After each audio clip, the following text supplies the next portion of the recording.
మీ పసిపిల్లల్ని బండకేసి కొట్టువాడు ధన్యుడు అన్న మాటను బట్టి పసిపిల్లల్ని బండకేసు కొట్టమన్నవాడు దేవుడేటండి అంటూ వ్యంగ్యంగా హేళనగా దేవుని తప్పుపెట్టే ఒక విధానంతో మూర్ఖంగా మాట్లాడేవారు ఉన్నారు. ఇది ఎక్కడుందంటే కీర్తన గ్రంథము 137వ అధ్యాయము 9వ వచనంలో ఈ మాట కనబడుతుంది. అంతేనా? అక్కడేనా? 9. మీ పసిపిల్లలను పట్టుకొని వారిని బండకేసి కొట్టువాడు ధన్యుడు. ఇదిగో మీ బైబిల్ దేవుడే ఇలా చెప్పాడు కదా, మీ పసిపిల్లలను బండకేసి కొట్టువాడు ధన్యుడు అన్నాడు కదా. పసిపిల్లల్ని ఇంత క్రూరంగా బండకేసి కొట్టమంటున్నాడు, అతడు దేవుడు ఏంటి అని మాట్లాడారు. దీనికి మన సహోదరులు తమదైన శైలిలో ఒక్కొక్కరు ఆన్సర్ ఇస్తారు. సహోదరులు గాబ్రియల్ గారు మాట్లాడతారు. అందరికీ వందనాలండి. మరొక ప్రశ్న మన ముందుకు వచ్చింది. ఇప్పటివరకు సహోదరులు తెలియజేశారు, పసిపిల్లలను బండకేసి కొట్టమని దేవుడు చెప్పాడా అంటే దేవుడైతే చెప్పలేదు. బాధలో ఉన్న ఇశ్రాయేలీయులు మాట్లాడుతున్నట్లుగా అనేక విషయాలు తెలియజేశారు. వారికున్న బాధను బట్టి, వారికి జరిగిన అన్యాయాన్ని బట్టి మళ్ళీ మాకు న్యాయం జరిగితే బాగున్ను అని ఇశ్రాయేలీయులు, బాధలో ఉన్న ఇశ్రాయేలు మాట్లాడుతున్న మాటగా వారు తెలియజేశారు. అయితే ఇశ్రాయేలీయులకు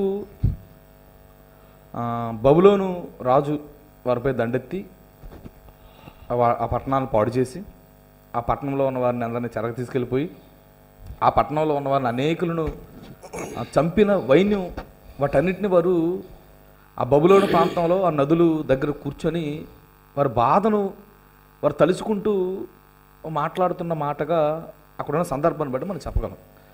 నిజంగా ఆ సమయంలో వారికి ఎంత బాధ కలిగింది. ఇలాంటి ఒక పెద్ద పదాన్ని, బిడ్డలు సైతం, వారి బిడ్డలు సైతం చచ్చిపోవాలి, వారి బిడ్డలను సైతం ఎవరైనా బండగేసి కొడితే బాగుండని వారు మాట్లాడుతున్నారంటే వారికి జరిగిన అన్యాయము స్థాయి చాలా పెద్దది.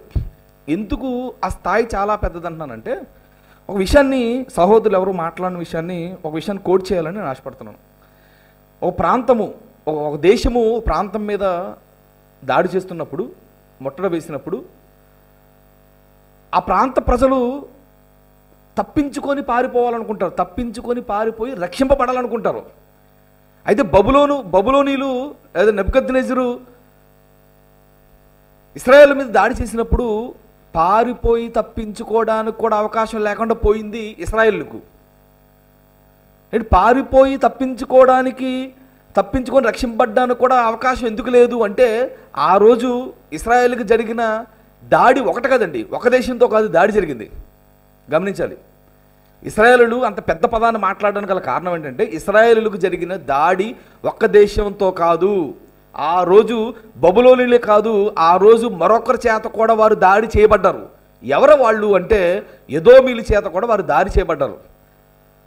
అక్కడ ఆ సందర్భంలో మాట్లాడుతూ బబులోను దేశం పాడైపోవాలి, బబులోను దేశంలో ఉన్న పిల్లలు చచ్చిపోవాలని వీరు కోరుకుంటున్న ఈ సందర్భంలో మరొక ప్రాంతం కూడా పాడైపోవాలని కోరుకుంటున్నారు. ఆ విషయాన్ని కూడా మీరు జాగ్రత్తగా గమనించగలిగితే కీర్తన గ్రంథము 137వ కీర్తన 7వ వచనంలో మరొక ప్రాంతం కోసం కూడా వారు మాట్లాడుతున్నారు. ఒకే సందర్భంలో వారు బాధను తలుచుకుంటూ బబులోను ప్రాంతమే కాదు ఎదోమి ప్రాంతం కూడా పాడైపోవాలని కోరుకుంటున్నారు. అసలు ఏం జరిగింది చూడండి. 7వ వచనం, యెహోవా ఎదోము జనములు చేసినది జ్ఞాపకము చేసుకొనుము, యెరూషలేము పాడైన దినములు జ్ఞాపకము తెచ్చుకొనుము, దానిని కూడా నాశనం చేసేయమంటున్నారు. ఇందుకీ అదే సమయంలో ఎదోమీలను కూడా ఎందుకు నాశనం చేసేయమంటున్నారంటే, ఎదోమీలు కూడా ఏం చేశారంటే పారిపోయి తప్పించుకోవాలనుకున్న ఇశ్రాయేలును మాటు వేసి చంపేశారు ఎదోమీలు. ఒకేసారి ఇశ్రాయేలు 2 దేశాల చేత దాడి చేయబడ్డారు. ఇంతకీ ఎదోమీలు ఎవరో కాదు, ఎదోమీలు ఇశ్రాయేలుకు అన్నదమ్ములు అవుతారు, యాషావు సంతతి. సొంత అన్నదమ్ముల చేత కూడా ఒకేసారి ఒకే సమయంలో దాడి చేయబడ్డారు. పక్కవాడు బయటవాడు దాడి చేస్తే ఆ బాధ కొంతే ఉంటుందండి, సొంతవాడు దాడి చేస్తే ఆ బాధ మనం తట్టుకోలేమండి. ఇశ్రాయేలీయులు ఆ బబులోను ప్రాంతంలో నదుల దగ్గర కూర్చొని వారు బాధపడుతుంది కేవలం బబులోనీలు మాత్రం చేసిన దాడిని తలుచుకుని మాత్రమే కాదు, బబులోనీలే కాదు, అదే రోజున ఎదోమీలు కూడా వారి మీద దాడి చేశారు, సొంత అన్నదమ్ములు కూడా దాడి చేశారు. అంత దాడి గురి చేయబడ్డారు, అన్యాయానికి వారు గురి చేయబడ్డారు, వాళ్ళ పిల్లలు చంపబడ్డారు.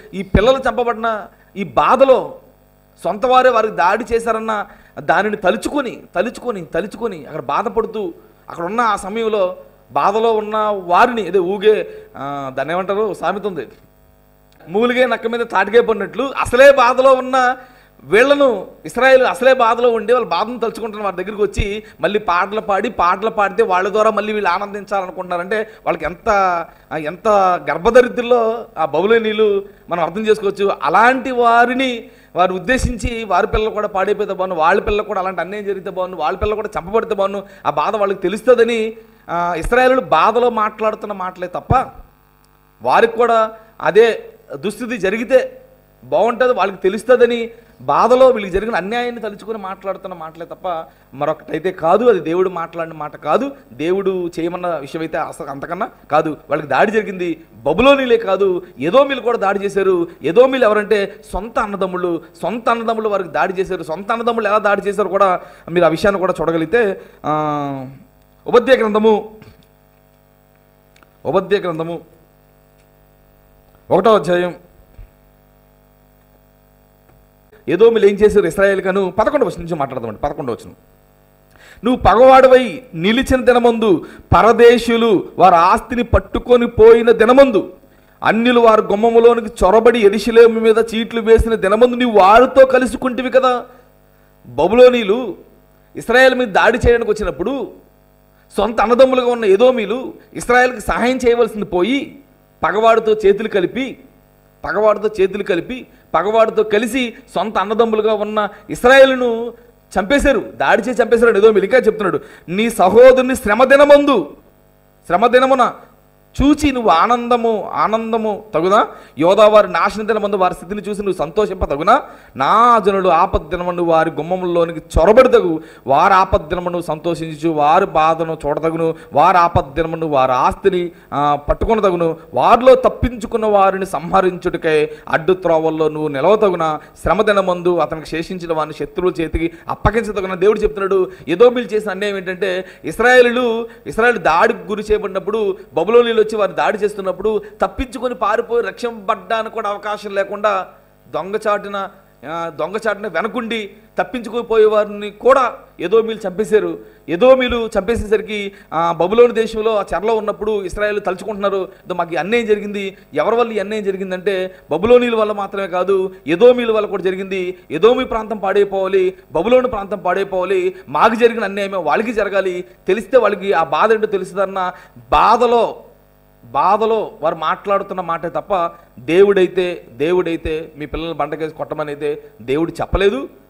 బయట వారు మతోన్మాదులు అపార్థం చేసుకుంటున్నారు. అలాగే క్రైస్తవులు కూడా అపార్థం చేసుకొని అది ఆ బండ అంటే క్రీస్తు అని చెప్పి ఆ బండకేసి కొట్టమన్నాడని చెప్పి మన క్రైస్తవులే మాట్లాడేసరికి అది వాళ్ళకి బలంగా చేకూరి అది మీ దేవుడే చెప్పాడని మీ క్రైస్తవులే చెప్తున్నారని తిరిగి అదే ప్రశ్న మళ్ళీ బైబిల్ మీద సంధిస్తూ బైబిల్ తప్పుడు పుస్తకం అని, బైబిల్లో ఉన్న దేవుడు అన్యాయస్తుడని, బైబిల్ దేవుడికి అన్యాయం జరిగేలా వారు మాట్లాడుతున్నారు, మన వాళ్ళు మాట్లాడుతున్నారు. కనుక ఇరువురు తెలుసుకోవాల్సిన విషయం ఏంటంటే ఇక్కడ దేవుడు అన్యాయస్తుడు కాదు, బైబిల్ చట్టపుస్తకం కాదు. ఇశ్రాయేలు బాధలో వారి బాధను తలుచుకుంటూ మాకు కూడా న్యాయం జరగాలని వారి న్యాయం కోసం పోరాడుతూ బాధలో మాట్లాడుతున్న మాట తప్ప మరొక మాట కాదని ఇందు మూలంగా తెలియజేస్తూ ఈ విషయాన్ని ముగిస్తున్నాను. Thank you.